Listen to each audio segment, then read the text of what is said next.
E a palavra, a partir de agora, é com você, minha irmã. Fique à vontade, seja muito bem-vinda ao NEP Bartolomeu. Ok, muito obrigada, João Marcos. Eu agradeço a acolhida e fiquei esperando com bastante ansiedade esse dia, né? É praticamente o meu retorno às atividades espíritas. Eu tinha tirei umas férias e aí fiz só uma live semana passada, estou retomando hoje com esse trabalho com vocês, né? Eu queria aproveitar para dar uma boa noite também para Clara, Silvia, acho que é Ilcimar, Verônica, Isso. Adriana Cláudia, o Carlos, a Flávia Teodoro, que me segue lá no Instagram, né, Flávia? E pediu o link da sala. A Gabriela, acho que é o Wayne Barros, Winnie, não sei bem como é que lê. A Flávia, Fátima Rocha, aliás, Nayara Cardoso, a Márcia Lúcia, a Thelma Cerqueiro, Paulinho e a Ana Cláudia Neves. Então, agradeço a todos vocês que organizaram a agenda para estar aqui nessa noite. É muito honroso para mim participar de um estudo de NEP, né? Porque é um lugar hoje, assim, com todo o respeito da palavra, é um lugar privilegiado de estudo, né? Um lugar que tem aberto muitas fronteiras no Brasil inteiro para um estudo importante do Evangelho à luz da perspectiva espírita. Então, é um lugar também de interlocução que sempre me traz novos ensinamentos. E eu me sinto muito confortável de estar aqui. Eu preparei um roteiro de fala com os slides para a gente ir se organizando em termos de apresentação, de perguntas e respostas. Vocês podem ficar muito à vontade se quiserem interromper ao longo da exposição. Ela está organizada em 5 partes com a conclusão, né, mais 4 partes assim mais essenciais, e se quiserem interromper durante a exposição, pode. Ao final de cada uma delas, eu vou dar uma pausa, porque aí se já tiver dúvidas ali, a gente também já tira as dúvidas, né? Então, o primeiro ponto a esclarecer é o título do livro que eu escrevi a partir da obra de Amélia Rodrigues, psicografada por Divaldo Franco, que tem esse título Humano, Demasiado Humano, que eu peguei emprestado o título de Nietzsche, mas o subtítulo é o que traz aí o conteúdo espírita, a transformação moral de Pedro, uma leitura a partir da obra de Amélia Rodrigues. Eu acho muito importante situar em qualquer trabalho que nós vamos fazer o autor, seu contexto e sua obra. Então, nós conhecemos Amélia Rodrigues no movimento espírita a partir do trabalho de Divaldo Franco. Inicialmente, como um espírito que inspirava as palestras de Divaldo em torno do Evangelho, dos ditos e feitos de Jesus, como ela diz, ali por volta da década de 50 e 40, Amélia Rodrigues teve uma participação importante e destacada na atuação pública de Divaldo Franco como expositor, e, posteriormente, parte desse conteúdo que oralmente, psicofonicamente, foi apresentado por Divaldo, vai se transformar em livros, que é o que nós vamos apresentar depois. Porém, Amélia Rodrigues é uma autora cuja biografia nós podemos recuperar no âmbito da biografia das escritoras baianas do século XIX, porque ela viveu entre nós do ano de 1861, conforme está aí no slide, ao ano de 1926. Então, ela tem uma existência ambientada ali na Bahia, nasce em Santo Amaro, tem uma atuação destacada em Salvador, no Rio de Janeiro, considerada pelos críticos da época e ainda hoje uma escritora polígrafa, ou seja, escrevia em vários gêneros, foi também tradutora, correspondente de autores que moravam fora do Brasil e teve uma atuação muito destacada, inclusive, como uma mulher empreendedora, porque ela foi uma das primeiras mulheres a ter uma escola particular em Salvador. Então, ela empreendeu num ramo em que sempre foi muito difícil para o Brasil, porque é um ramo que sofre muito com as oscilações econômicas, que é esse das escolas particulares que não estão em grandes conglomerados, em empresas, essas escolas particulares que têm um caráter mais familiar. Então, Amélia Rodrigues foi escritora, professora, poetisa, tradutora, e foi uma mulher que teve uma destacada participação social no seu tempo, inclusive militando por causas políticas muito importantes para as mulheres, que era o voto feminino, um desses legados que ela tem. Então, quando nós recuperamos essa história da autora, ela é estudada na academia ainda hoje, né? E conectamos com o trabalho de Divaldo Franco, nós observamos um fio de continuidade, porque a sua obra em vida, na última existência, que é essa cujas datas estão aí na tela, era uma obra muito comprometida com o cristianismo. Ela que viveu numa inserção católica, mas tinha uma destacada participação social, crítica, e a sua obra já transpirava muito uma divulgação da mensagem de Jesus. Não tão intensa como a gente tem através de Divaldo Franco, mas nós temos aí uma autora que, digamos assim, já se preparava para o pós-encarnação. Então, acho sempre muito importante trazer esse contexto, né? Vejam que ela está num contexto aí de meados do século XIX, 1861. Se a gente pensar esse ano em que ela nasce, nós vamos estar falando de lançamento de O Livro dos Médiuns, e ela desencarna em 1926. Então, com o espiritismo aí, em termos de movimento, se organizando no Brasil, depois da passagem do Dr. Bezerra de Menezes pela Federação Espírita Brasileira e encaminhando aí esse movimento espírita em torno da Federação Espírita Brasileira. E aí, só para arrematar essa última informação dessa parte, ela não foi espírita.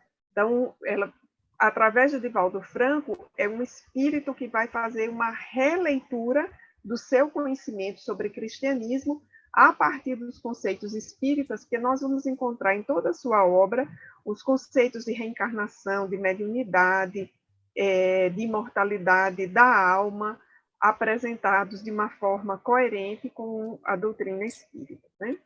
E aí, como já antecipamos, nós temos o que chamamos de uma parceria lírica, aí por volta da década de 50, e essa é uma parceria que dá muitos frutos, nós também vamos mostrar um pouco mais adiante.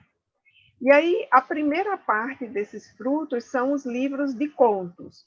Vejamos que o primeiro, que é Primícias do Reino, é de 1967, portanto, já é um livro com quase 55 anos, né? Um livro com 50, isso mesmo, 55 anos vai fazer esse ano. Primícias do Reino é o primeiro. Esse livro tem uma característica muito importante, que é uma apresentação que fundamenta o trabalho de Amélia Rodrigues. Nós vamos mostrar isso um pouco mais à frente.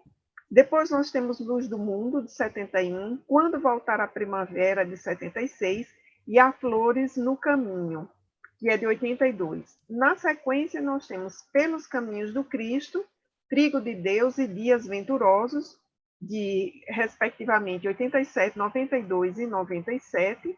E vamos ter, fechando esse conjunto de livros de contos, até o fim dos tempos, que é de 2000, A Mensagem do Amor Imortal, 2008, e Vivendo com Jesus, 2012. Quero assinalar que essas datas que estão aí são as datas de prefácio.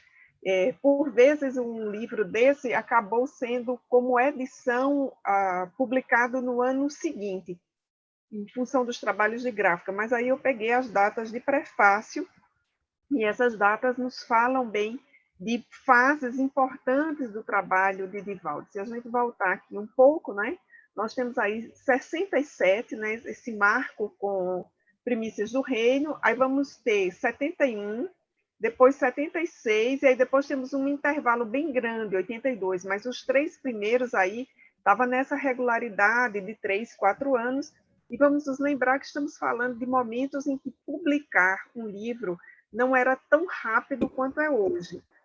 Não era tão fácil, não continua sendo fácil, mas era mais demorado, né? Todo o processo de edição na gráfica. Aí temos 82, 87, aí depois 92, 97, 2000, 2008 e 2012. Então, há mais ou menos aí uma média de um intervalo de 4 anos entre um livro desse e outro. Esses são os livros de contos. Como nós estamos aqui num grupo do NEP, eu queria já chamar a atenção para o fato de que nós estamos diante de uma narradora dos ditos e feitos de Jesus. E como narradora, nós vamos encontrar muitas licenças poéticas e vamos encontrar também um estilo próprio de narrar e citações de eventos, de acontecimentos, de personagens que não estão no Novo Testamento. Isso se deve a dois fatores. Um deles tem a ver com as fontes, e a gente vai explicar isso mais à frente, e o outro tem a ver com a narradora. Então, lembremos que, mesmo entre os evangelhos de Mateus e Marcos, que são muito próximos e muito parecidos, nós temos diferenças de narrativas. Assim como vamos ter episódios que estão narrados apenas por Lucas. Estou lembrando aqui, por exemplo, da parábola do bom samaritano, que é emblemática e somente Lucas narra. E assim como também nós temos eventos que somente João narrou, ou eventos que estão narrados por João com alguma diferença em relação aos outros evangelistas. Então, nós temos aqui uma narradora, e aí ela tem a sua perspectiva, o seu ponto de vista, a sua bagagem, a sua história. Eu digo isso para chamar a atenção de algum leitor menos avisado que queira achar nesses contos uma cópia do Novo Testamento. Nós encontramos muitos episódios que estão em o Novo Testamento, mas também encontramos outros episódios. E mesmo aqueles que lá estão, eles têm aqui um tom diferente em função da autora. É uma autora versátil que continua sendo, pela psicografia de Divaldo, uma autora polígrafa, porque além dos livros de contos, nós temos os infantis. Então, os 3 livros são O Vencedor, O Semeador, que é um clássico, né, da literatura espírita infantil, e O Anjo da Misericórdia, que é esse terceiro aí. A capa é que deixou assim o título bem, uma fonte bem clarinha, a gente quase não consegue ler, a menos que você já conheça a capa. Mas aí nós temos O Vencedor, O Semeador, que é uma recontagem da parábola do semeador, e O Anjo da Misericórdia, que é sobre a proteção. Vejam também que entre o semeador e, aliás, entre o vencedor e o semeador, nós temos 4 anos de diferença. E nós temos aquela média, né, aí na obra de Amélia Rodrigues. Depois, O Anjo da Misericórdia, que é de 2018. Essa autora, através de Divaldo, também vai aparecer em muitos livros de mensagens. Eu coloquei aí apenas 3, para a gente ter uma ideia de que ela comparece nessas coleções, compêndios, melhor dizendo, de espíritos diversos, trazendo mensagens, e a maioria dessas mensagens que estão nesses livros são mensagens sobre a família, sobre relacionamentos. Tem uma muito bonita que está num outro livro, que não é nenhum desses aí, é Sementeira da Fraternidade, que é sobre os filhos adotivos.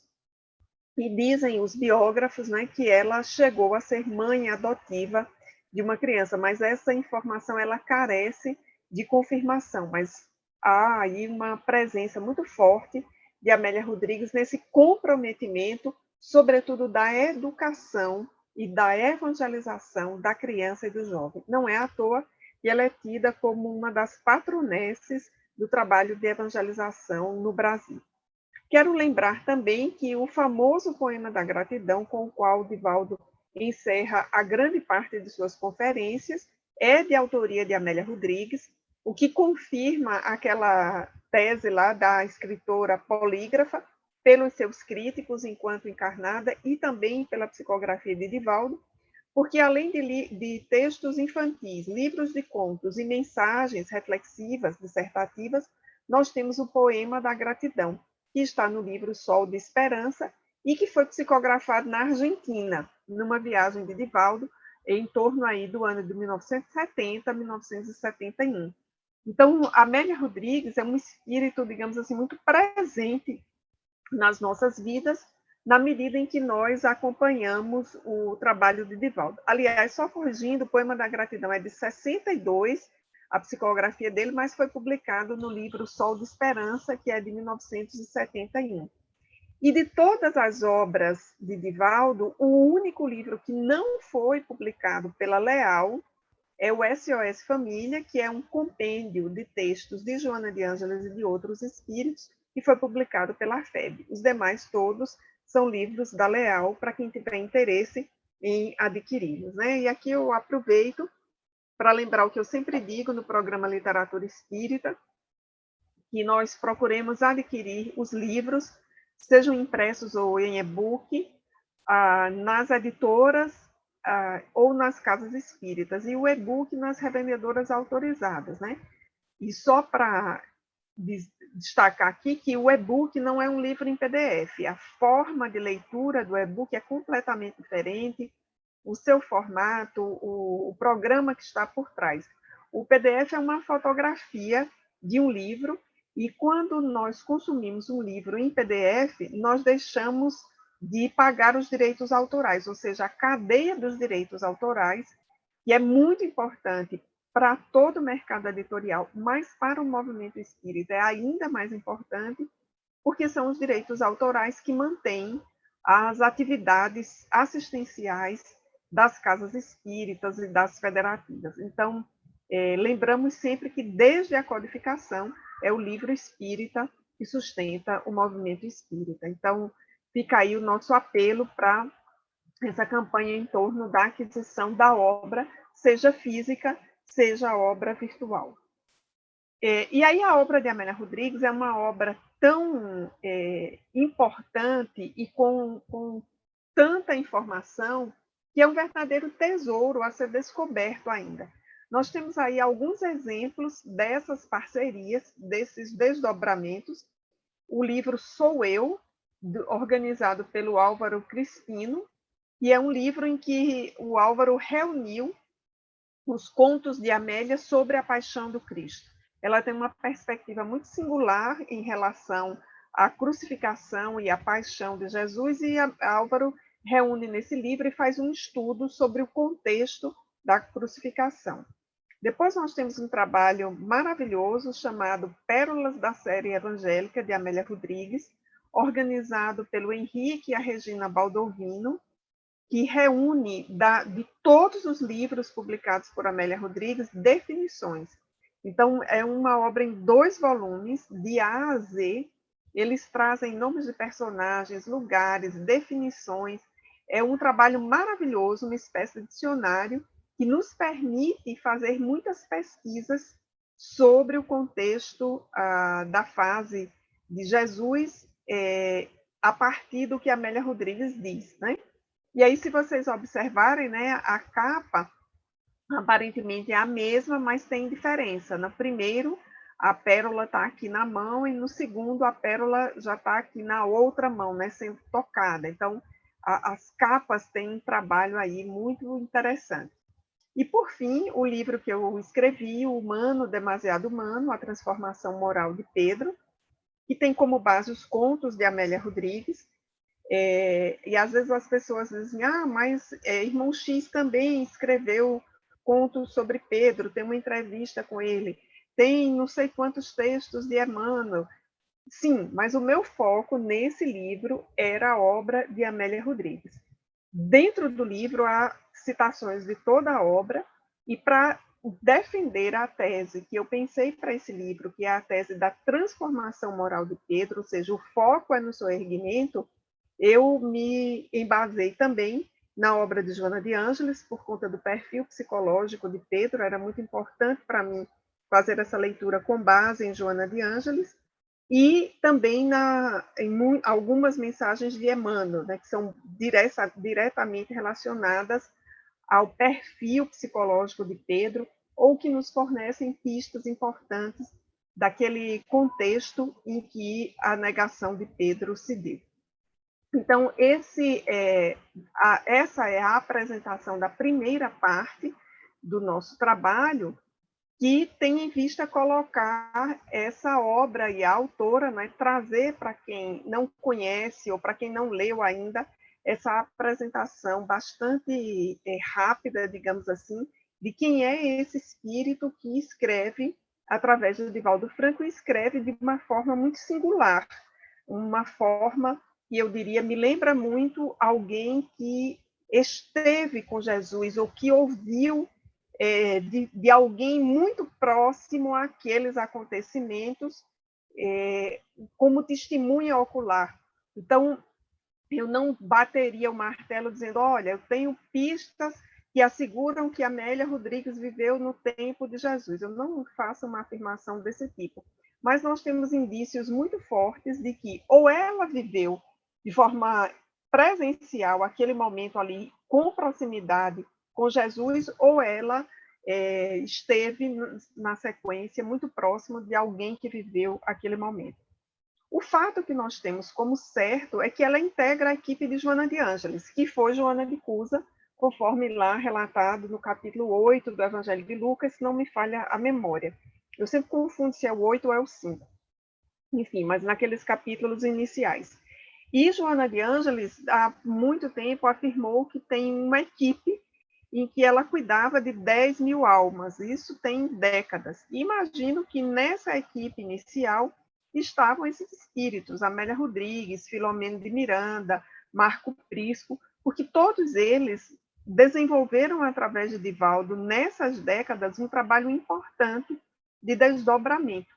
E hoje, o meu principal empenho nas lives que eu tenho feito, no programa Literatura Espírita, é o empenho de chamar atenção para a leitura e o estudo da literatura espírita. É um rico potencial e nós não temos uma exploração, digamos assim, intensa da literatura como um fato corrente dentro do movimento espírita. E dizendo isso, eu quero dizer núcleos de estudo. Nós temos as palestras todas, os seminários são embasados em livros, mas são perspectivas ou grupos de aprofundamento, por exemplo, como o NEP, o grupo de estudos da série psicológica de Joana de Ângeles. A gente outros autores ficam ainda a descoberto. E eu acho que Amélia Rodrigues, assim como Filomeno de Miranda, são autores que ainda precisam ser descobertos para serem estudados pelo movimento espírita, né? E essa parte de contextualização, ela me parece muito importante, porque aí a gente vai ao encontro do autor, porque a leitura é uma atividade complexa e que supõe não apenas você decifrar o livro, mas você compreender todo o contexto. E o autor é uma peça-chave desse contexto, né? Saber quem é o autor nos traz algumas pistas de leitura. Não garante uma interpretação, e também a gente não trabalha com a perspectiva de uma única interpretação, mas conhecer o autor nos encaminha a um processo interpretativo. Eu queria saber se a gente tem alguma pergunta, não estou acompanhando o chat, deixa eu colocar o chat visível aqui para mim, para ver. Ô, Denise, só para reiterar o que você falou e a gente começar essa primeira fase de debates, queria reiterar a sua fala sobre a importância do consumo da literatura espírita, iniciando-se, né, pelo consumo do livro físico ou o e-book, para cooperar com as editoras nos seus trabalhos sociais. Muito, muito bem lembrado isso da sua parte, né? Só reiterando. E também acho importante, enquanto estudioso de NEP, né, que nós todos somos aqui, relembrar o que você falou sobre a questão da narrativa. Às vezes, os nepianos eles vêm com aquela sede assaz demasiada sobre a historicidade, a factualidade da narrativa histórica.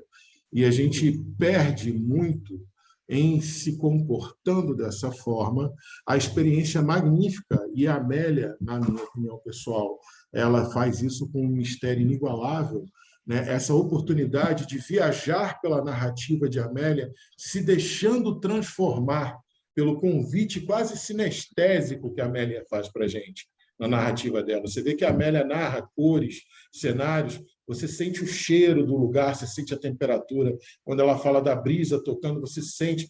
É uma viagem sinestésica mesmo pela narrativa, que quando você faz despreocupadamente com a veracidade histórica, com um compromisso demasiado, né, a factualidade histórica, que nem mesmo as ciências que lidam com isso chegam a consensos uníssonos. Quando você faz essa viagem descompromissada, que é o convite de Amélia, você consegue perceber a transformação que o seu espírito vai sofrendo durante a narrativa de cada conto. Isso eu achei fantástico você ter relembrado.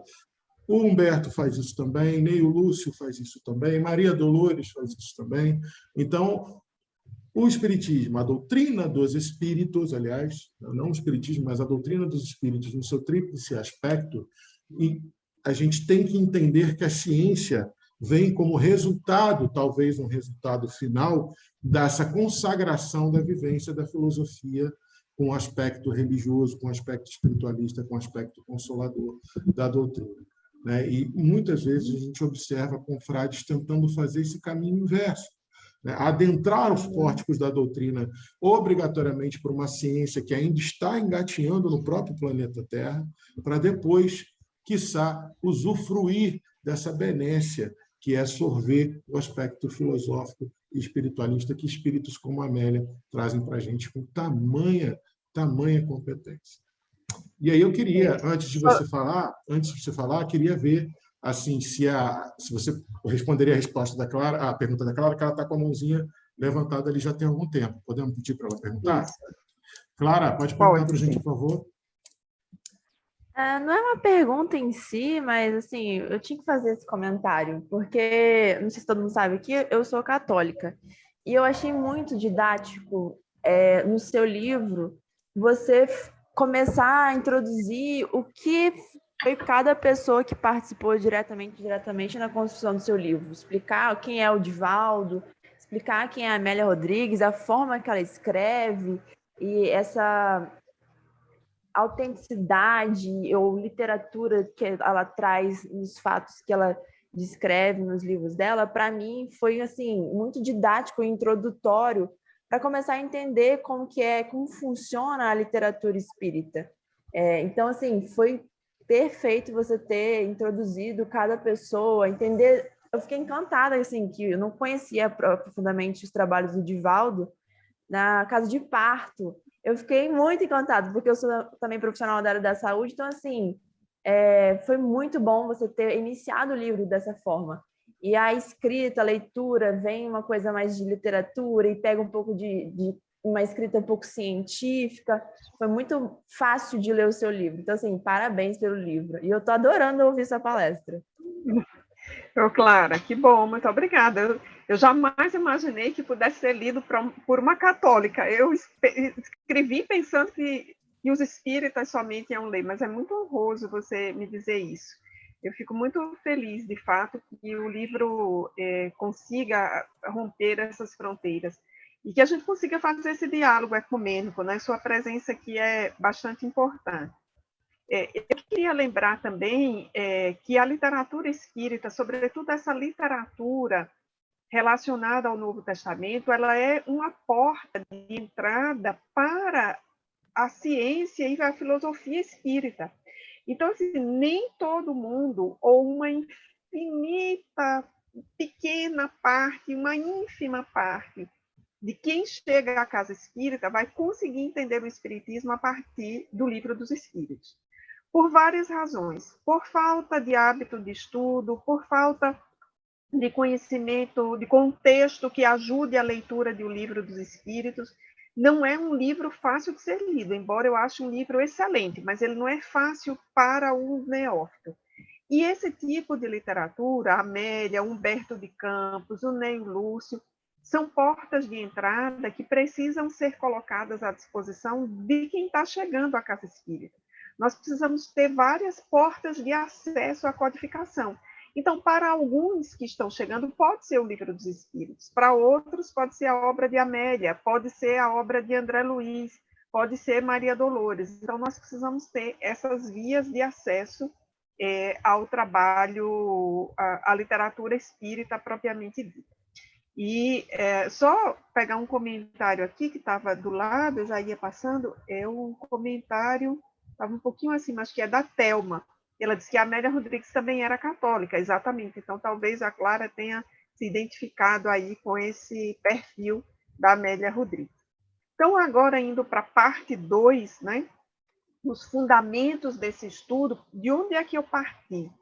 Então, não era só uma questão de fazer uma leitura, eu tinha um foco de fazer um estudo, porque essa leitura sinestésica que o João se referiu antes foi a leitura que me pegou, ainda jovem, da obra de Amélia Rodrigues. Então, era imaginar aquelas praias, o vento, a topografia, então, sentir os cheiros a partir do que a Amélia dizia. Só que eu queria passar desse nível de leitura e ir para um nível de leitura de estudo, de aprofundamento. Então, um trabalho sobre a literatura espírita.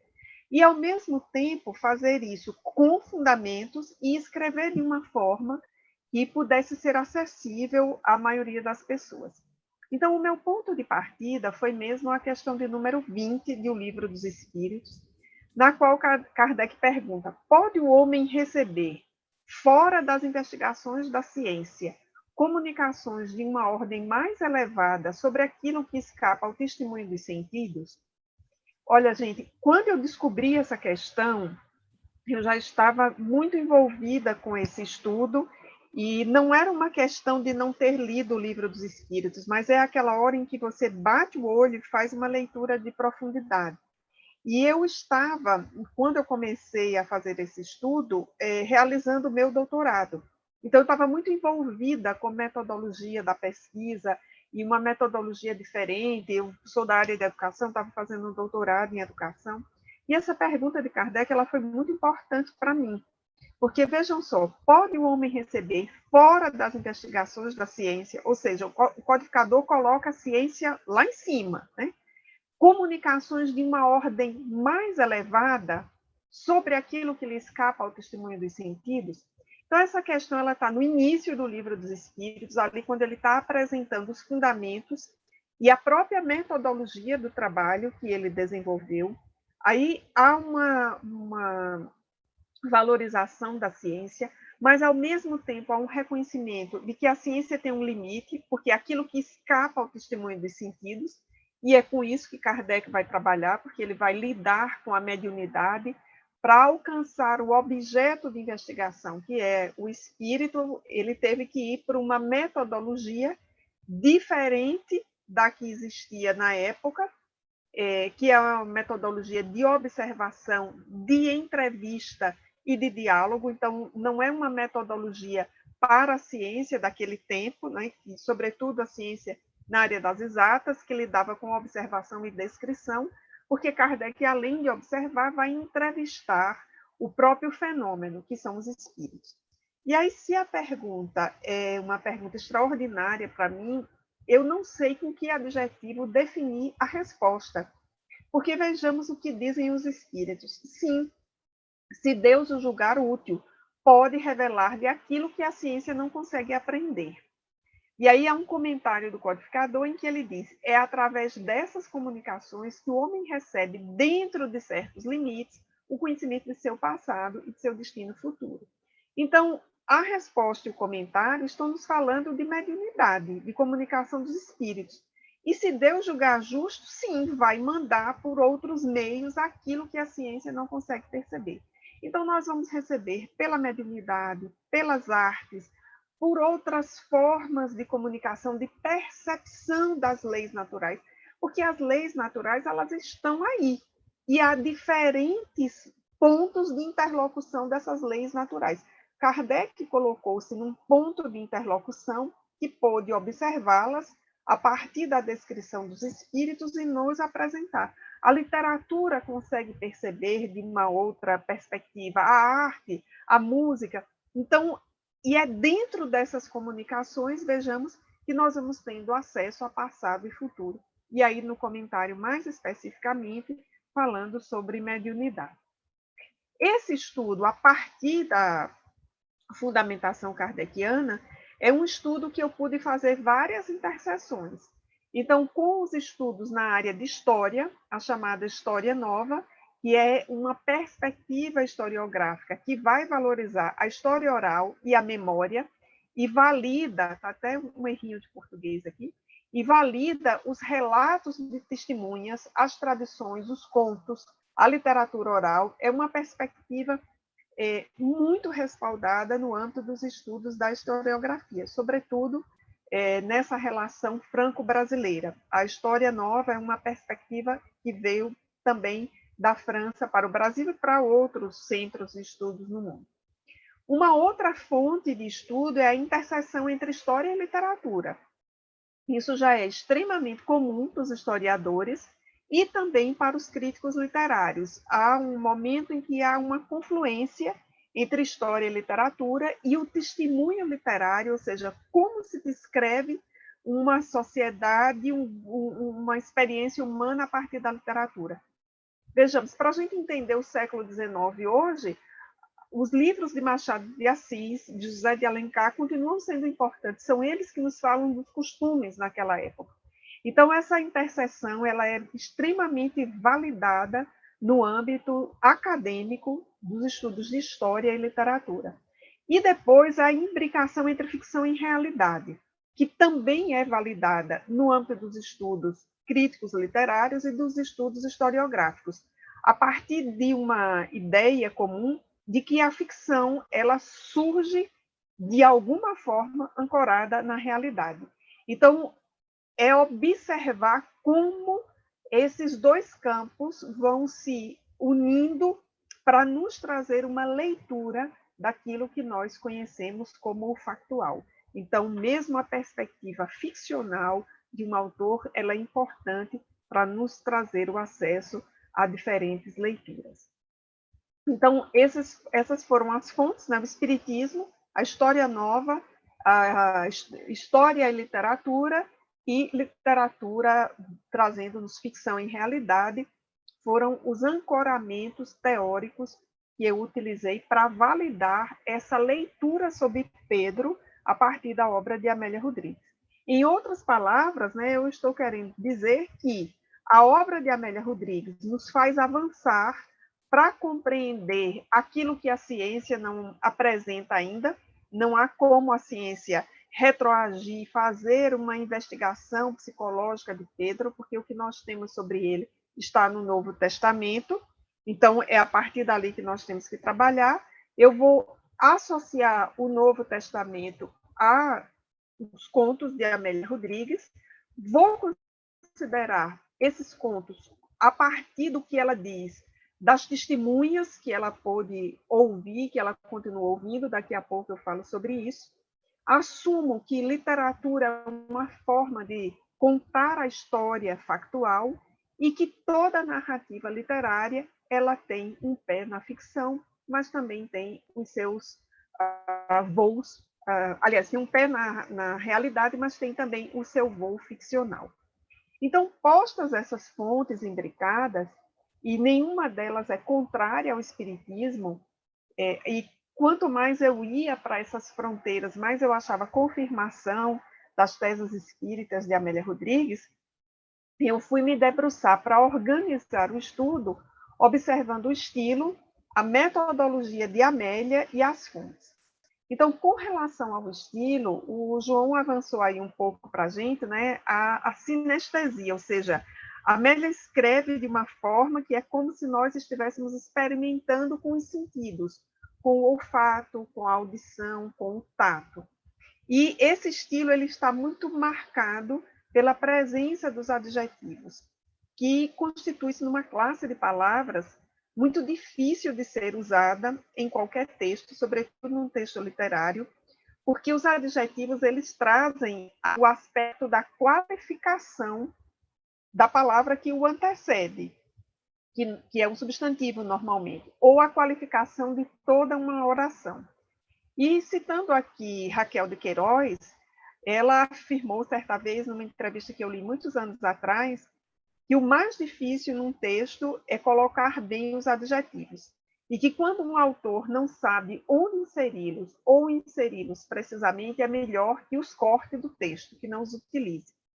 Então, vejamos que Raquel de Queiroz, uma exímia escritora, ela nos fala da dificuldade de utilizar um adjetivo para que, de fato, ele contribua para a descrição, para a narrativa, para esse aspecto sinestésico, que já foi referido, que o texto apresenta. E eu percebo que a Amélia Rodrigues faz isso de uma forma extraordinária. Pegando só esses aqui iniciais, os 3 primeiros exemplos, nós temos aí algumas definições, né? Ela vai dizer que vai chamar Jesus, aliás, do Rei Celeste, vai dizer que ele é um galileu incomparável e que ele é o crucificado sem culpa.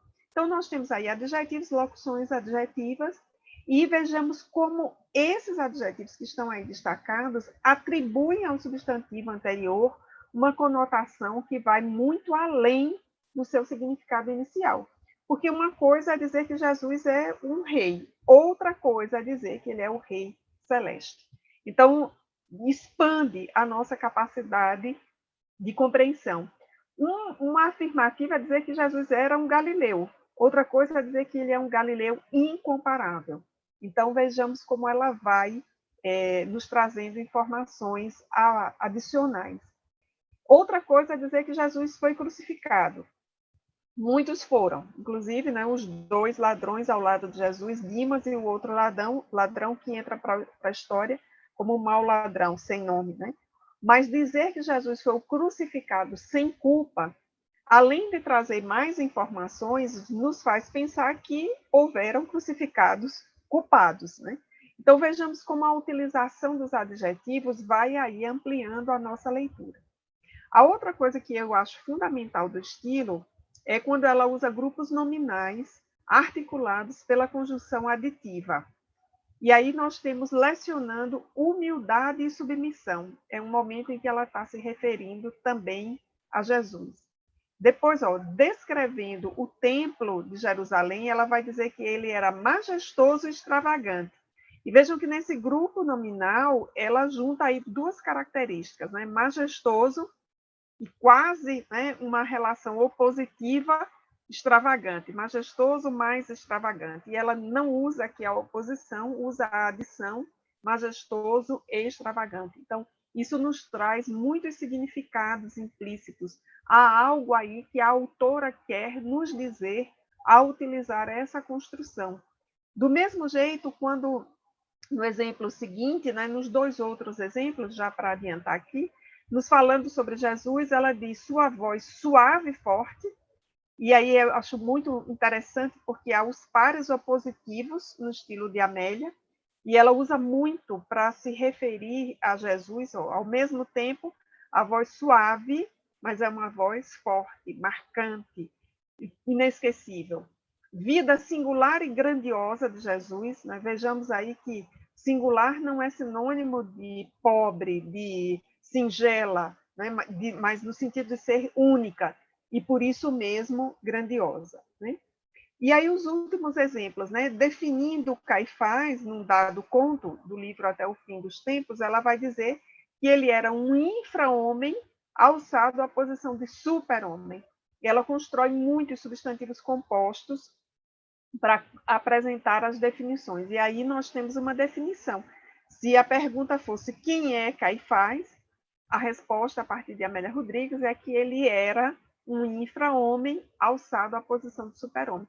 Então, só aí nós já temos indícios muito claros do perfil psicológico desse personagem. E para eu construir o perfil psicológico de Pedro, eu fiz muitas releituras observando o uso dos adjetivos. Sobre a ressurreição, né, nós temos aí outro substantivo composto, essa dádiva certeza, ou seja, a ressurreição, ao mesmo tempo que é uma bênção, um presente, é também a certeza da imortalidade da alma. E aí, no final, quando ela fala sobre os fariseus, esse último exemplo, o que lhes era habitual, conciliar ameaçando e libertar intimidando. Então, veja aí, nós temos pares opositivos também, que são muito característicos do estilo de Amélia Rodrigues. Queria perguntar, João, se até aqui está tudo claro para todo mundo, se todo mundo está acompanhando, está entendendo. Bom, pelos comentários do chat, o pessoal está em júbilo exultante, todo mundo extasiado com a sua palestra. E eu só ia te pedir uma caridade, Denise, para voltar um pouquinho, que tem uma pergunta da Thelma que a Clara já vai ler para você, voltar um pouquinho ao tema anterior, porque é importante, e a gente tem, enquanto professadores da doutrina dos espíritos, a gente tem essa questão da historicidade, né? Como Humberto de Campos fala, né? As narrativas da espiritualidade de Amélia, de Humberto, de Maria Dolores, de Linha Lúcio, são folclores, como Humberto de Campos falou na introdução do Boa Nova, folclores da vida espiritual. E aí até tem uma pergunta sobre a questão da historicidade de Amélia e essa questão da narrativa histórica, e a Clara vai ler para você. Por gentileza, Clara, lê para a gente a pergunta da Thelma. A Thelma Cerqueira perguntou: Denise, alguns estudiosos do cristianismo, infelizmente, afirmam que os relatos de Amélia não batem com os fatos históricos. O que você pode dizer sobre isso? Eu acho que essa pergunta veio na hora certa, porque a gente vai passar para a metodologia e para as fontes. Então, enquanto eu expuser aqui a metodologia e as fontes, vem a resposta, e ao final eu vou fazer uma síntese, né? Então, só recuperando aqui, nós apresentamos o estilo, que está muito marcado pelo uso de adjetivos, de grupos nominais compostos por 2 adjetivos, ou às vezes 2 substantivos, como humildade e submissão, substantivos compostos, né, que por vezes também constroem pares opositivos. Quando a gente pensa na metodologia, essa é uma questão que eu diria, acho que todo mundo tem desejo de fazer a Amélia Rodrigues. Se eu pudesse entrevistá-la, eu começaria por aí, perguntando, olha, como eu posso categorizar a sua metodologia, né? É um trabalho etnográfico, né? Para usar uma categoria aqui da Terra, ou qual é a categoria que você nos apresentaria? Então, no livro Primícias do Reino, ela faz uma advertência muito importante. Lembremos que Primícias do Reino é aquele primeiro livro lá de 1967. Na introdução, que eu recomendo a todo mundo ler, ela diz: não pretendemos realizar trabalho de exegese evangélica por nos faltarem os mínimos títulos para tão grande empreendimento. Então, ela está fazendo uma ressalva aí, Thelma, dizendo que não vai fazer interpretação do evangelho. E aí, de alguma forma, ela se coloca nesse lugar que sempre foi o dela de ser uma escritora, de olhar para um evento factual e redescrevê-lo a partir do seu ponto de vista. Veja que, na sequência, nós temos uma citação aí em que ela diz: suas lições são revistas pela nossa ótica pessoal como resultado de comentários e apontamentos que recolhemos em nossa esfera de ação espiritual, tentando participar do esforço dos cristãos espíritas interessados em reviver o Mestre no seu dia a dia, quando se indagam nessa situação e circunstância em que me encontro como faria Jesus. Então, vejamos que nesse trecho nós temos informações muito importantes. Por isso que eu já deixei em vermelho. São lições revistas pela nossa ótica pessoal. Então, é a mesma coisa de a gente pegar esse encontro que está ocorrendo aqui, e o João, quando chegar em casa, contar para a esposa, a Thelma contar para uma pessoa da sua casa, para um colega, para alguém que faltou. Haverá a ótica pessoal. O único fato é o certo. Denise compareceu nesse evento hoje. Agora, como cada um vai me perceber aqui, tem muito a ver com o nosso contexto, né? Com a nossa ótica pessoal. E aí, essa ótica pessoal, ela decorre de quê, né? Resultado de comentários e apontamentos que recolhemos em nossa esfera de ação espiritual. Então, vejamos que ela participa de eventos, porque comentários vêm de eventos, de situações, de colóquios, e apontamentos, ou seja, ela tomou nota de alguns desses estudos, tentando participar do esforço dos cristãos espíritas interessados em reviver Jesus. Então, aquela escritora católica dá lugar aqui a uma escritora desencarnada espírita, cristãos espíritas interessados em reviver o Mestre no dia a dia. Num outro livro, que não é o Primícias do Reino, ela vai afirmar, aliás, é no Primícias do Reino, que é esse slide seguinte aí, que ela reúne no livro narrativas que ouvimos e anotamos em nossas conversações íntimas no além-túmulo e que fazem parte das suaves e doces histórias do mundo espiritual. E o grifo aí, que está em vermelho, já é da autora. Lá no livro está no negrito. Veja só, não se trata de fatos reais, de acontecimentos históricos, mas de interpretações de muitas de suas ocorrências que assinalaram o seu apostolado, o apostolado de Jesus, que passaram de geração a geração, tornando-se motivos de comentários felizes que se repetem entre nós, os desencarnados. Essa afirmativa de Amélia Rodrigues, ela encontra uma confirmação no livro Testemunhos de Chico Xavier, em que, numa das cartas de Chico a Vantuil de Freitas, ele afirma que Emmanuel teria dito para Chico que no mundo espiritual Emmanuel não passava de um pregador de cartazes do reino. E quando Chico pergunta o que é isso, né? Imaginemos o grande Emmanuel dizer que no mundo espiritual não passava de pregador de cartazes do reino, então Chico não fez ideia de quem estaria, não é, além de Emmanuel. Então ele vai dizer que há a tradição de reuniões no mundo espiritual para relembrar os acontecimentos da Terra. E que existem obras, né, no mundo espiritual que não existem na Terra, que é também o que a Amélia diz no Primícias do Reino, na página 16. Vejamos que essa última citação aí, e agora nós já estamos falando das fontes, né? Alguns apontamentos que se alongam além das anotações evangélicas, porque em muitos contos está na nota de rodapé qual é o versículo e capítulo do Novo Testamento que nós vamos encontrar. Então, vejamos, há alguns apontamentos que se alongam além das anotações evangélicas ou que apresentam comentários não incertos nos escritos da Boa Nova, extraímos-los de obras consultadas em nosso plano de atividade. Ou seja, tem livro no mundo espiritual que não existe na Terra ainda. Ou são o resultado de esclarecimentos e comentários recolhidos em fontes históricas do lado de cá. Veja que quem usa a expressão fontes históricas não sou eu, é a Amélia Rodrigues. Ela está dizendo que do lado de lá existem fontes históricas e são fontes que nós não conhecemos na Terra. Então, eu sou absolutamente encantada, Thelma, por essa citação de Amélia Rodrigues. Eu fico imaginando esses contos, e eu fui uma leitora de Harry Potter, e eu fico imaginando que no mundo espiritual os livros têm vida como Harry Potter, que você abre e os personagens aparecem, ou que eles têm uma tela, né, de cristal líquido, assim, mais ou menos como a gente já tem na Terra, né? A gente está lendo um e-book hoje, um simples e-book, e aí você quer ir no dicionário, você clica ali e já vem o dicionário. Ou os mais bem elaborados, você precisa de um mapa, clica, o mapa já está ali. Alguns materiais de dados, você clica e vem um mapa em 3D. Então, se a gente que está aqui, né, na Terra, e que está aqui no Brasil, nessa, digamos, nessa pobreza de tecnologia ainda para lidar com o 3D, com a inteligência artificial, imagina aí o que é no mundo espiritual. Só antes de passar aí para o Paulinho, que levantou a mão, eu queria lembrar de um fato que está em Nosso Lar.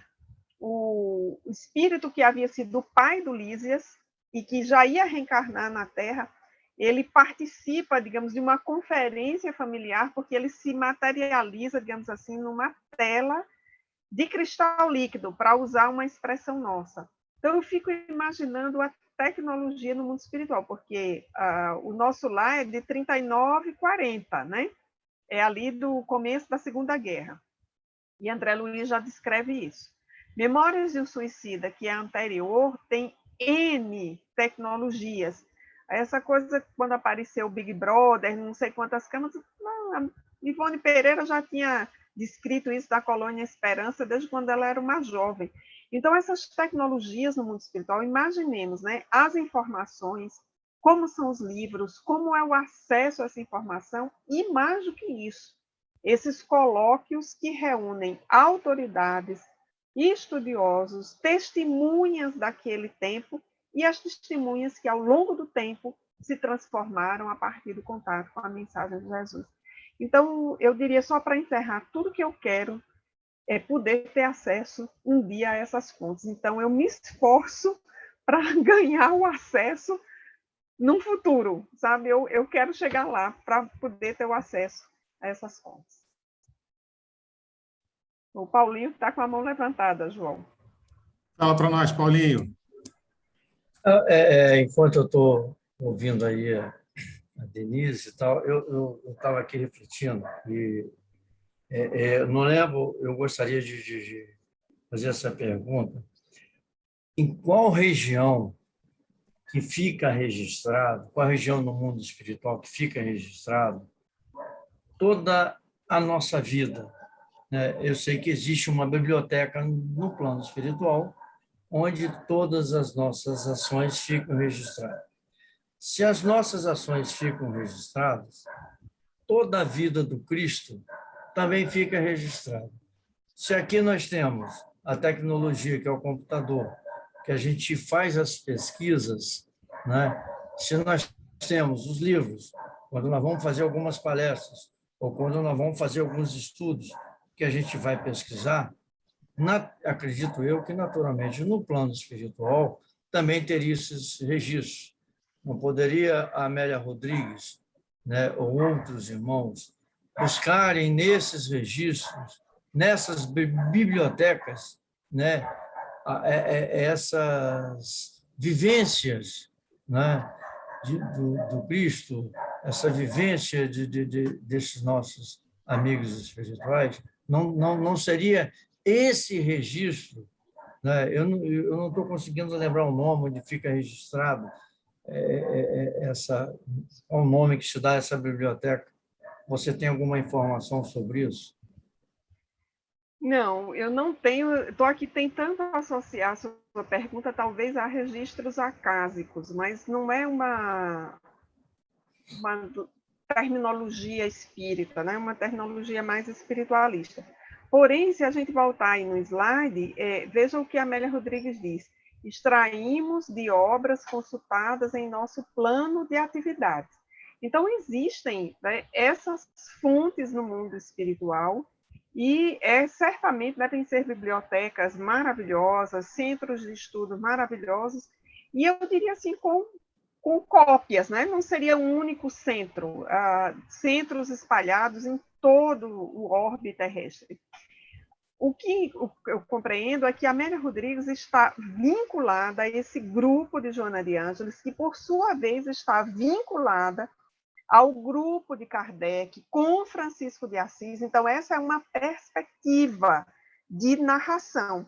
Um outro espírito que esteja vinculado a Jesus a partir de uma outra perspectiva, ele talvez faça narrações diferentes. Por exemplo, pensar nos espíritos que têm uma vinculação mais, digamos, mais luterana, né, que veio mais da reforma, talvez pegue o mesmo fato e faça uma descrição diferente. O que eu acho que interessa para nós é compreender que isso não é resultado da imaginação. Então, lembra aquela fundamentação lá, ficção e realidade? O que para nós parece ser uma ficção em Amélia Rodrigues é visto como ficção pela limitação da nossa capacidade interpretativa. Mas muito do que ela diz vem dessas fontes que não estão disponíveis ainda na Terra e que não são acessadas por nós. E, evidentemente, ela reconta a partir de sua ótica pessoal. É o que eu posso responder a você de forma mais segura, porque eu não encontrei nenhum livro de Amélia, nem nenhum outro que eu pesquisei espírita, uma informação sobre um lugar definido, circunscrito, geográfico.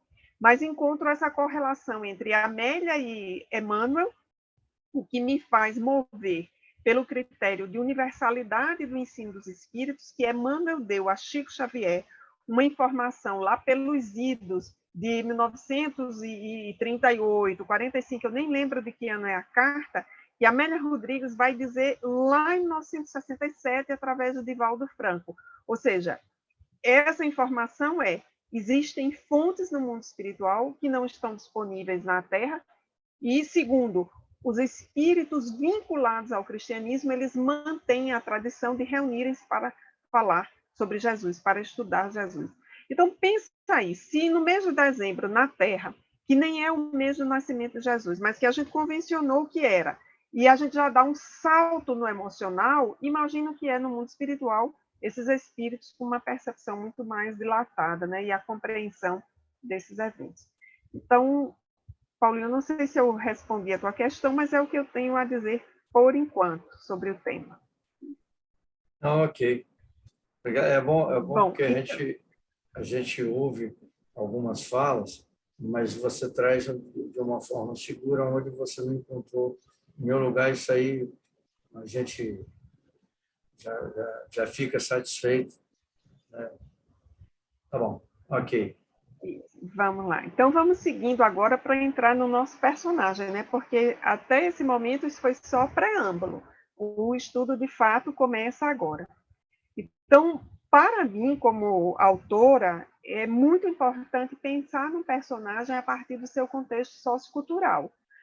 E pensando no contexto sociocultural, eu estou respeitando, valorizando, trazendo para a discussão o conceito de reencarnação. Não posso pensar num Pedro, que é o personagem aqui foco, como se aquele contexto sociocultural da sua reencarnação não o influenciasse, não contribuísse para algumas marcas que ele tem, como todos nós temos a partir do contexto sociocultural em que estamos reencarnados, e que isso aparece na nossa forma de falar, aparece nas nossas ações e aparece também nas nossas crenças. Então, quando nós olhamos para Pedro, nós vamos encontrar, primeiro no Evangelho de João, aqui, uma informação importante de que ele era pescador em associação com André, o seu irmão, e também com Tiago e João, filhos de Zebedeu. Então, eram 4, digamos assim, sócios de uma empresa de pesca, e entendam a empresa como um empreendimento muito limitado, porque nós não conseguimos fazer ideia hoje, na pós-modernidade, do que foi o Império Romano. E, mais ainda, do que era o Império Romano fora de Roma, oprimindo os povos conquistados. Então, ter barcos para pescar significava, naquele contexto, mera sobrevivência, né? Acho que talvez para nós brasileiros a expressão mais próxima para comparar seja a agricultura de sobrevivência. Então, era algo para sobreviver mesmo, pescar para ter o que comer. E aí era Pedro e André e Tiago e João. Então, os 4, né? 2 irmãos aí, 2 duplas, cada uma delas com 2 irmãos. A outra informação que é muito importante, e nós encontramos no Evangelho de Lucas, e está faltando a referência aí, é que Pedro era casado, ou tinha sido, e ele vivia em Cafarnaum, na Judéia.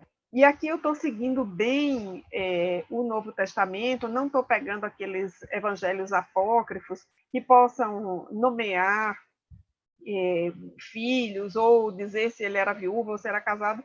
Não vou levar essas fontes em consideração, porque elas iam expandir muito o trabalho e talvez eu me perdesse. Então, eu fiquei na narrativa dos 4 evangelhos e de Atos dos Apóstolos, né? E aí nós vamos encontrar Amélia Rodrigues descrevendo Cafarnaum para nos dar a ideia de como era esse lugar, né, em que Pedro vivia, essa pequena aldeia. E ela vai dizer que é um lugar onde todos se conheciam, suas praias regurgitavam de pescadores, negociantes, de homens da terra, homens rudes e generosos, fáceis ao trabalho que se dedicavam e que se confraternizavam com os vinhateiros, agricultores, agentes humildes, raramente se envolvendo com as questões discutidas nas sinagogas, desinteressados dos problemas das classes abastadas. Aqui tem uma informação, assim, para mim, preciosa. E ontem, por um outro motivo, eu estava lendo sobre a arquitetura das sinagogas e me interessava especificamente as sinagogas da época de Jesus. E um dos autores que eu li, um arquiteto, ele vai fazer uma descrição que para mim foi muito importante. Ele vai dizer que as sinagogas elas tinham 3 funções. Era a função de ser o templo, o lugar das preces, a função de ser um lugar de estudo, estudava-se de forma regular a Torá, e imagina-se, pela maioria dos indícios, de que esse era um estudo privativa aos homens, embora há indícios de que em algumas comunidades as mulheres também participassem desses estudos. E a terceira função era de a sinagoga ser um espaço para a discussão das questões políticas e comunitárias e sociais. Inclusive, nesse texto que eu estava lendo ontem, que é para um outro trabalho que eu estou fazendo, o autor vai discorrer, que era o que me interessava, sobre a arquitetura das sinagogas como uma arquitetura que favorecia essas três funções, sobretudo essa terceira, de ser um lugar de discussão de questões políticas e sociais. E, evidentemente, nas comunidades menores, a sinagoga era um salão retangular, com um retângulo ao meio, uma espécie de, digamos assim, para nós hoje seria um espaço de arena, e os bancos, né, no entorno. Não é essa localização de bancos que a gente conhece da igreja, um atrás do outro, ou na casa espírita, não. Os bancos seguiam ali o formato do quadrado ou do retângulo para que o meio ficasse livre, de modo que aquele que falava, ele podia se dirigir a todos que estavam ali e podia vê-los a todos. Então, uma arquitetura, inclusive, diferente dos anfiteatros gregos, né? Isso é muito próprio da comunidade judaica. E voltando aqui para o que nos interessa, Amélia Rodrigues vai descrever Cafarnaum como esse lugar de gente simples, de pessoas que se conheciam, dessa atividade intensa ali, mas que envolvia a sobrevivência, né? Pescadores, agricultores, vinhateiros, e que eles eram muito pobres, e eles estavam desconectados daquilo que interessava as classes farisaicas, as classes mais abastadas, porque eles estavam lutando pela sobrevivência, né? E é nesse contexto que nós temos o relato do encontro de Pedro com Jesus. E os relatos canônicos, eles são diferentes.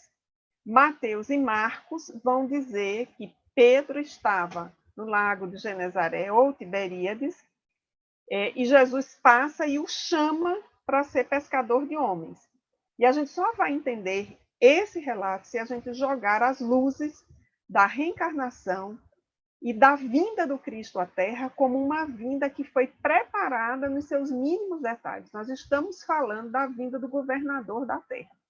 Ora, se André Luiz descreve lá em Missionários da Luz que qualquer reencarnação é preparada nos seus detalhes fundamentais, imaginemos a vinda de Jesus, a qual Emmanuel vai se referir lá em A Caminho da Luz como tendo sido um evento de impacto planetário. Então, isso foi preparado.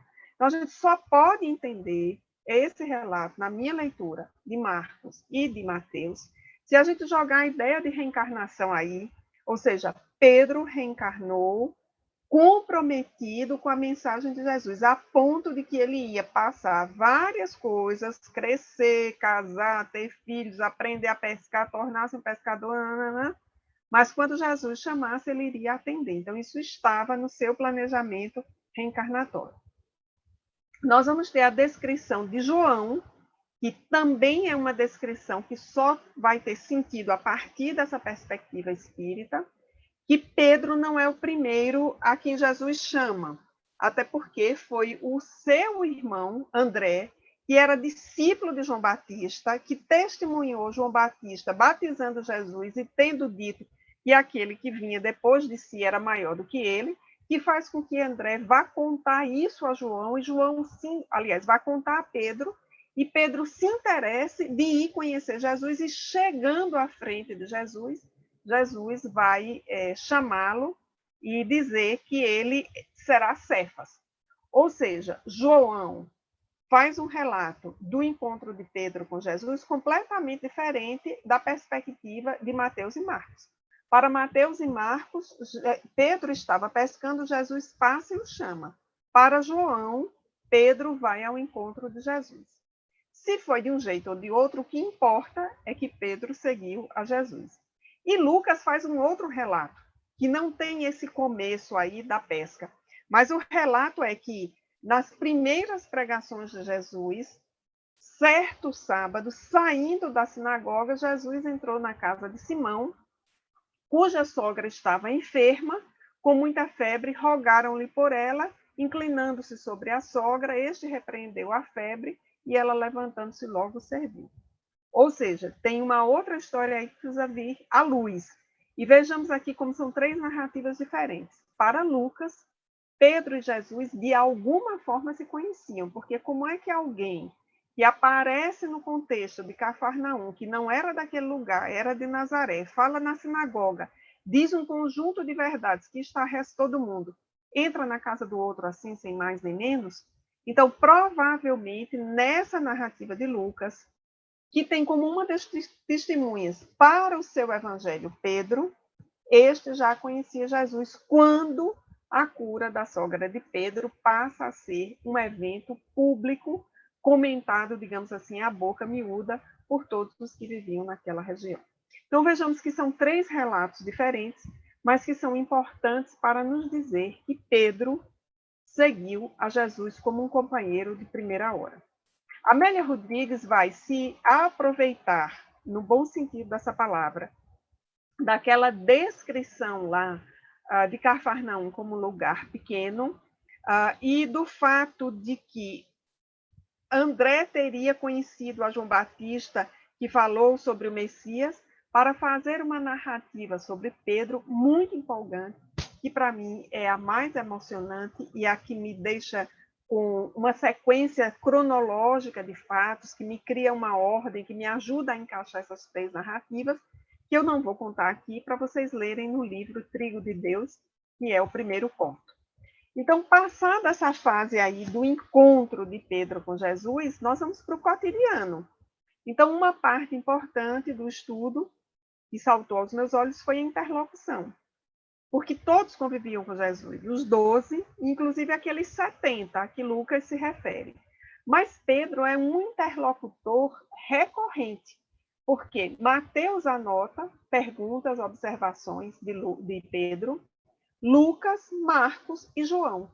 Então, Pedro devia ser alguém cuja personalidade era tão espontânea que ele propunha as questões a Jesus, as perguntas, as dificuldades, né?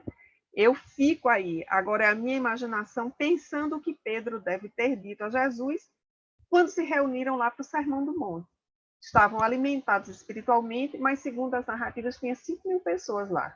Então, como dar conta de alimentação para 5.000 pessoas? E ele era um pescador que vivia da sobrevivência. Então, ele deve ter tido ali alguma questão de ordem pragmática, penso eu.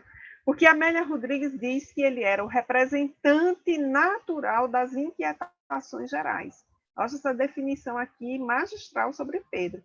Representante natural das inquietações de ordem geral. Então, era ele que perguntava.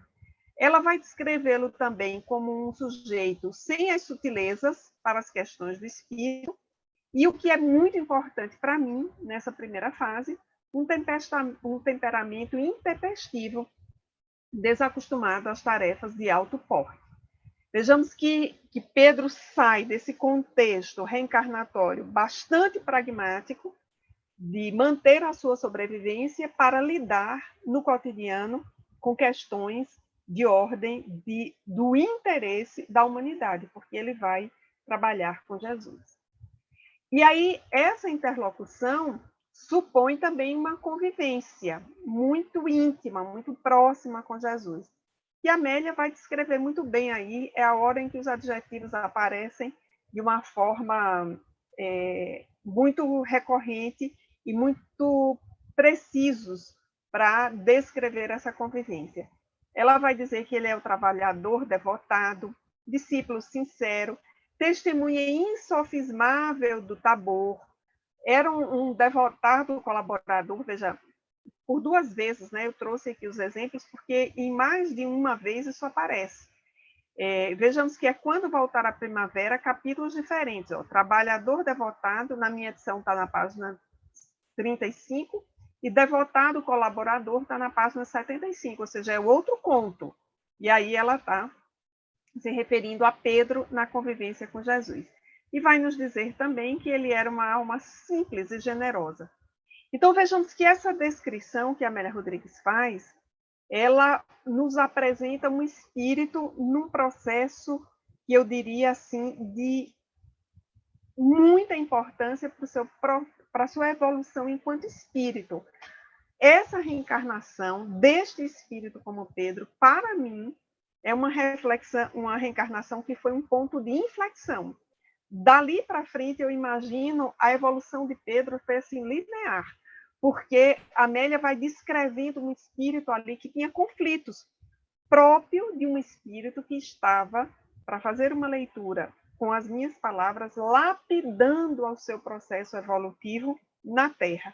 Então, ele tinha conflitos, sim, que se parecem com os nossos. A diferença, já adiantando aqui, dando spoiler, é que nós não fizemos ainda o soerguimento que ele fez.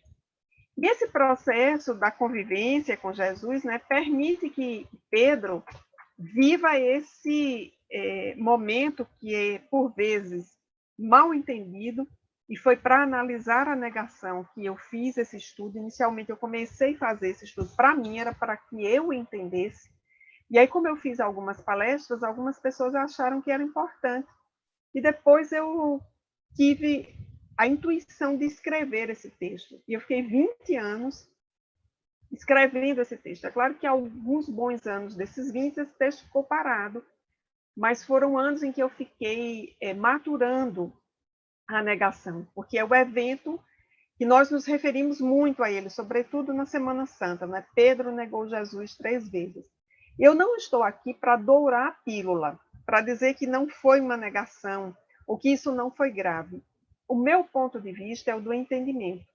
E só depois de fazer esse estudo, de amadurecer nesses 20 anos, porque eu podia ter publicado esse livro em 2001, 2002, quando eu terminei de escrever a primeira versão. Fiquei entre 2000 e 2002 escrevendo a primeira versão, estudando, buscando muitas fontes, inclusive fora do espiritismo, fontes católicas sobre Pedro. Eu podia ter publicado esse texto ali. E talvez ele tivesse feito, ou provavelmente ele teria feito algum sucesso. Mas eu seria uma autora sem maturidade emocional naquele momento. Porque o importante de compreender a negação não é compreender a negação como um evento cronológico, é compreender a motivação da negação. E eu precisei terminar esse livro, publicar, continuar refletindo, para entender que a negação de Pedro, como as nossas, elas derivam do medo. Então, a circunstância da prisão de Jesus é uma circunstância que traz muito medo para todos que ali estavam. E lendo o Evangelho de João, nós vamos ver que Pedro estava tão desconcertado no momento da prisão que é ele que agride o servo do sumo sacerdote. E a Amélia Rodrigues narra isso no livro Até o Fim dos Tempos de uma forma memorável. E a negação também foi um evento que eu vim compreender melhor o ano passado, já com o livro publicado. É um evento que se dá num contexto de negacionismo de Jesus. O ano passado eu reli, aliás, em 2020, a gente já está em 22, em 2020 eu reli o Evangelho de João.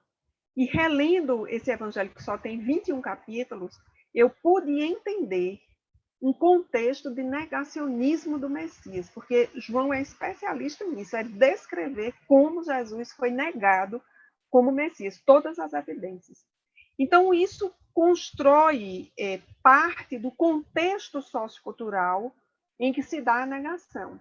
Até porque no livro eu digo, com base em Emmanuel, que Pedro, como médium que era, ele sintonizou com aqueles que estavam no pátio da casa do sumo sacerdote. É um texto de Emmanuel belíssimo, chamado O Fracasso de Pedro, que eu transcrevo no livro, e Emmanuel diz muito claramente que no pátio da casa do sumo sacerdote só estavam os soldados que não tinham interesse nenhum em Jesus, e por ter ficado ali fora, e aí a gente teria aqui um seminário inteiro para discorrer o que significa estar dentro da casa que está fora, não vai dar tempo a gente discutir isso hoje. Pedro sintoniza com aquele ambiente que ali estava. Então, isso, na minha leitura, fortalece o episódio da negação. E, como eu disse, não estou aqui para dourar a pílula, mas para entendê-lo. Porque, para mim, o mais importante do que a negação é o soerguimento, é o arrependimento de Pedro. porque ele se arrepende, mas ele não cai na culpa. Ele não vai viver do remorso, o que não significa dizer que ele não tenha chorado.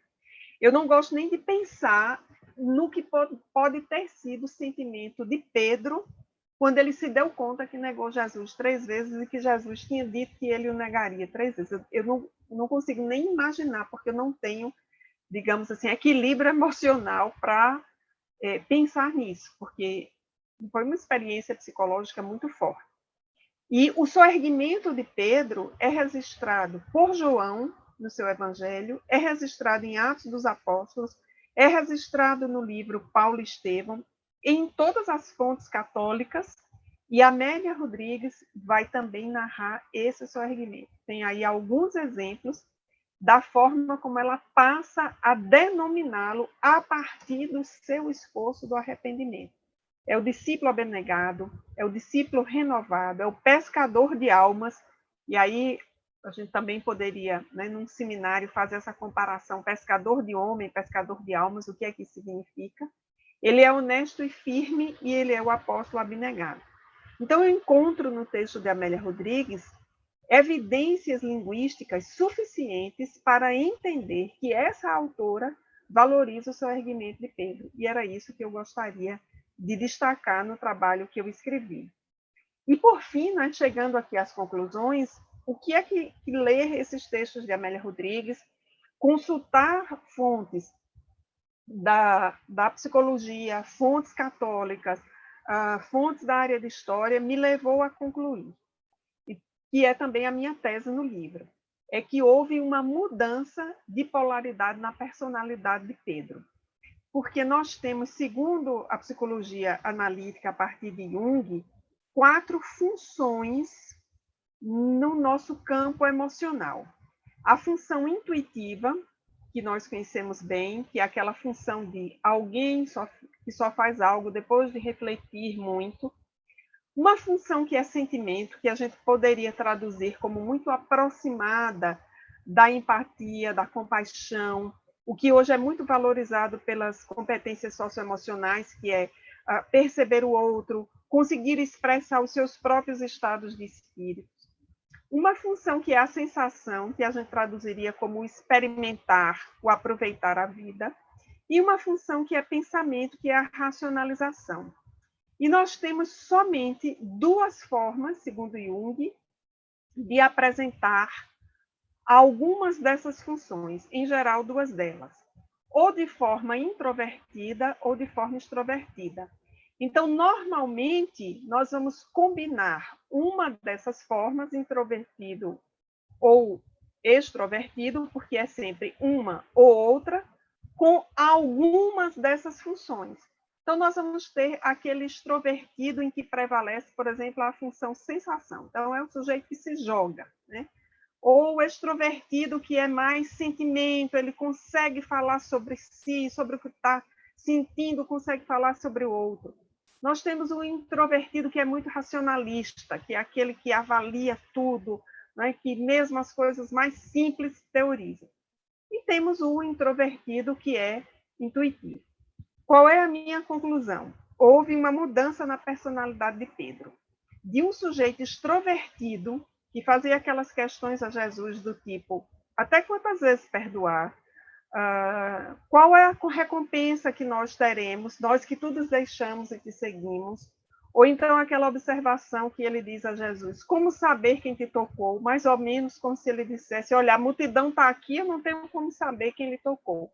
Nós vamos ter esse sujeito que, inclusive, numa hora em que está emocionalmente não vigilante, ele saca de uma faca e agride o servo do sumo sacerdote, para ter esse sujeito que está nessa imagem da tela, que, ao ser condenado à morte, escolhe morrer de cabeça para baixo crucificado, porque reconhece que não era digno de ter a mesma morte que Jesus.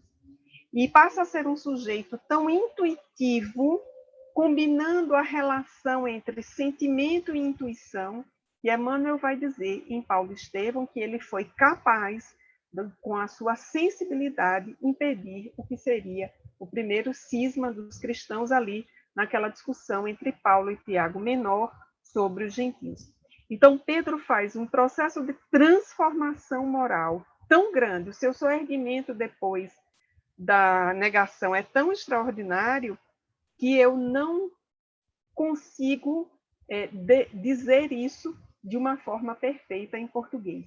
E acho que ainda faltam muitos estudos que nos tragam à luz sobre essa transformação moral tão extraordinária.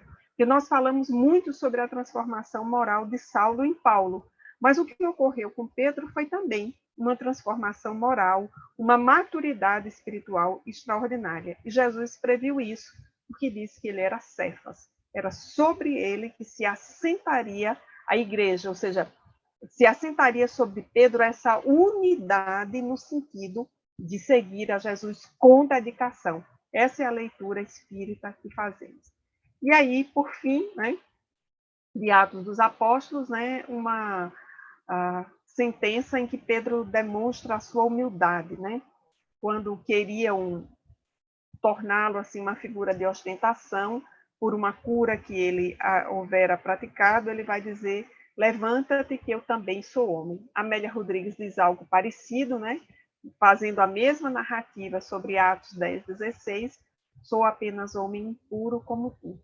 E para mim o ápice da transformação moral de Pedro é a sua primeira carta, no capítulo 4, versículo 8, quando ele diz que o amor cobre a multidão dos pecados.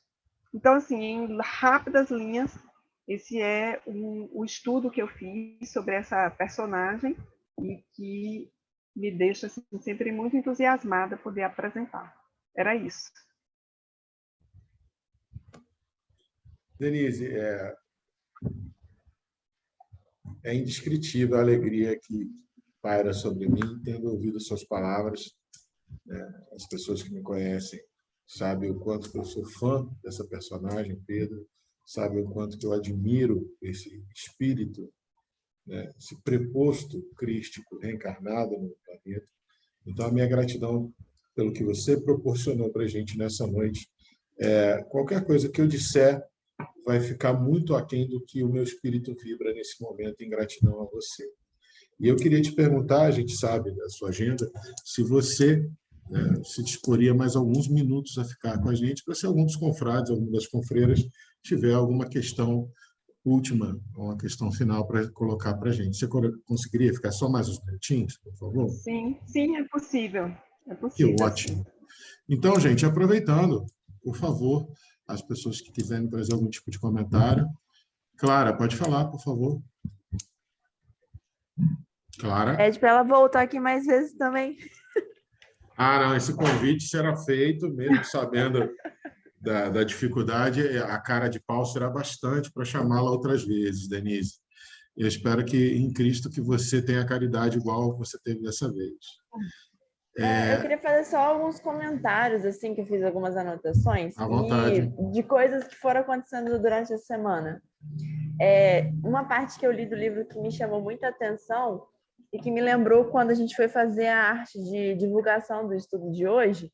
Quando a gente escolheu a imagem de divulgação, a gente viu várias pinturas, né, que retratava Pedro, mas a gente falou assim, não tem como botar só Pedro, tem que ter uma imagem com Jesus junto dele. E aí lá no livro, depois eu li que foi escrito que a gente pode falar de Jesus sem referenciar Pedro, mas a gente não consegue falar de Pedro sem referenciar Jesus, dessa importância que Jesus teve nessa transformação na vida de Pedro. E outra coisa que me tocou muito pessoalmente foi quando Pedro pergunta, né?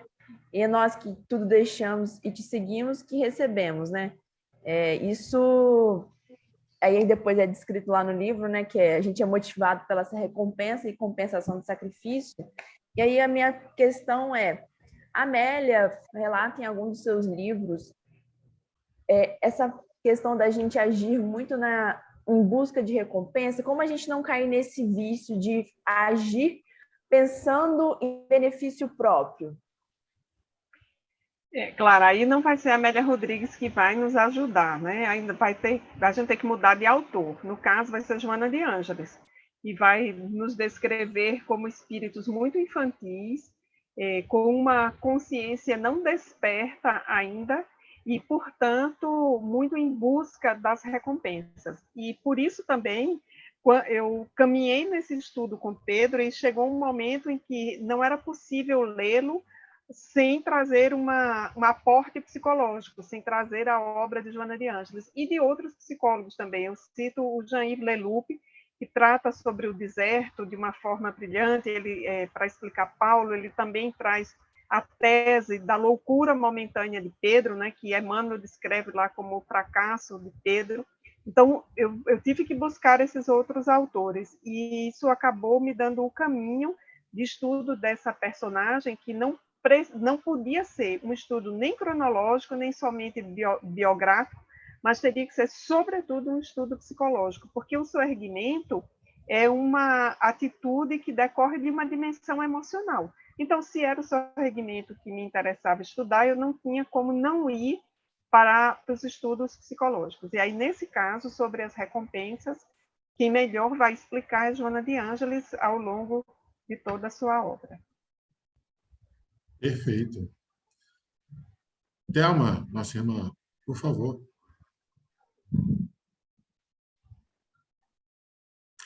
Microfone, Thelma. Olá, Denise. Eu estou muito feliz de estar aqui te ouvindo. Para mim foi uma honra ouvi-la. Eu não conhecia o seu livro, acabei de comprá-lo. Vou esperar ansiosamente que ele chegue para mim lê-lo. E eu queria te dizer que foi muito bom esse conteúdo que você nos trouxe, nos fez lembrar lá daquele livro Vivendo com Jesus, né? A Amélia vai dizer no capítulo As Dubiedades de Pedro que ele foi lapidado, né? Ele foi lapidado pelo Evangelho de Jesus. Então, eu sou suspeita para falar de Amélia, porque ela me encanta a cada dia. E, olha, eu estou emocionada. Muito obrigada. Olha, é uma leitora de Amélia, né? Isso é muito bom. De fato, Pedro foi lapidado. E aí, sobre o livro, Thelma, você me dá um ensejo de reafirmar isso, né? Eu não tenho nenhum direito autoral no livro, então eu posso falar isso muito tranquilamente. Comprem o livro, porque todos os direitos autorais vão para a Mansão do Caminho. Eu assinei uma declaração doando os direitos autorais. Então, eu posso dizer isso muito tranquilamente, porque eu não estou me defendendo, eu estou defendendo uma obra social em que esse livro colabora com uma parte ínfima.